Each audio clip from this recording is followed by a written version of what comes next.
jeune, je m'amusais beaucoup à travailler des structures. Au début, c'était en carton parce que j'avais pas beaucoup les moyens de m'acheter des briques. Hein. On oublie ça, hein, ce jeu-là. C'est un jeu simple. Et puis, jusqu'au jour où j'ai donné un jeu de construction méga bloc à mon fils. Je me trouvais à me faire un cadeau à moi-même aussi.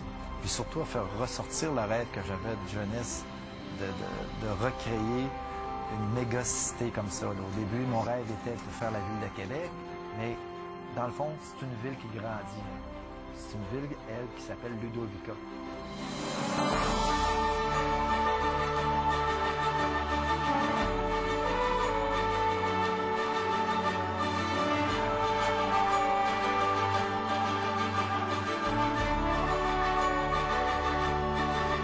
Ce qui a été recréé, c'est la colline parlementaire. On a le Parlement, on a les édifices qui ceinturent le Parlement de Québec. On a le complexe G, on a Place Québec, le Hilton, on peut parler du Parlement de Québec. Ça, c'était vraiment très, très dur à faire au niveau des toitures. Là, on a une réplique un petit peu du port de Portland. Et puis, on traverse une rivière où ce qu'on peut voir le pont de Brooklyn. Normalement, ça nous amène à New York. Juste à l'arrière, on a un petit peu de la ville de Montréal. On a le village olympique, on a la place Ville-Marie. Ici, ben, c'est un stade qui ressemble beaucoup à celui de Baltimore. Dans le fond, c'est une création. Si on continue à l'arrière, eh bien, on s'en va vers Chicago. Chicago, là, on a la Sears Towers, qui aujourd'hui est appelée la Willis Towers, et différentes structures de la ville de Chicago. Il faut que les gens, quand ils vont visiter l'événement, je veux vraiment qu'ils voient la proportion, exemple, de la différence entre l'Empire State Building et puis le complexe G. On a probablement sûrement plus que 1 million de blocs ici, là, sur la plateforme que j'ai montée. Là.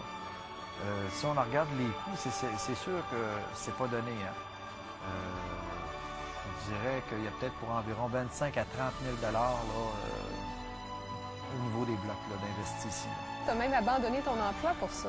Oui, là, c'est ça le gros risque. Là. Quitter son emploi, c'est sûr, c'est un peu comme une partie de poker. On souhaite que ça réussisse. C'est un événement pilote. Hein. Moi, je veux tester les gens.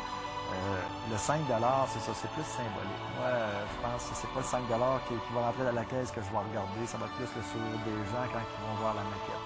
Si l'événement là, atteint les objectifs que je me suis fixés, à ce moment-là, je veux tripler la superficie de la maquette. À ce moment-là, on va arriver avec de nouvelles thématiques. C'est sûr que mon rêve, à un moment donné, ce serait de présenter une réplique de l'exposition universelle de 1967 à Montréal. La journée où je vais arrêter de rêver, je serai peut-être plus là. Holiday exhibit that we have tonight. What started out as a hobby for one man in Quebec City has turned into a full-time job. Kai Nagata explains. This building has been home to some pretty epic political battles already this year. None of that has reached the ears of Gilles Maheu. Du tout. Écoute, ça fait 2 mois que je travaille là-dessus. He spent his version of the National Assembly and a whole fantasy city to go along with it. Bon. The building materials come thanks to Megablocks, a Montreal-based toy company. Maheu estimates he's used nearly 1 million plastic bricks so far, one at a time. A bit of parsley to simulate grass, and hundreds of tiny LED lights for added realism. Gilles, it's kind of funny to see your version here, because I'm actually looking at my office window. The CTV Quebec City Bureau is right on the 2nd floor. If you look closely, you can see us hard at work.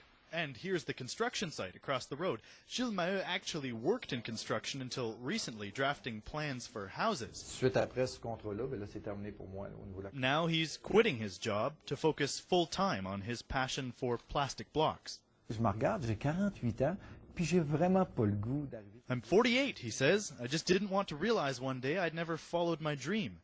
A dream that started in his basement with a model of the National Assembly. Now Maheu's city is almost ready to display.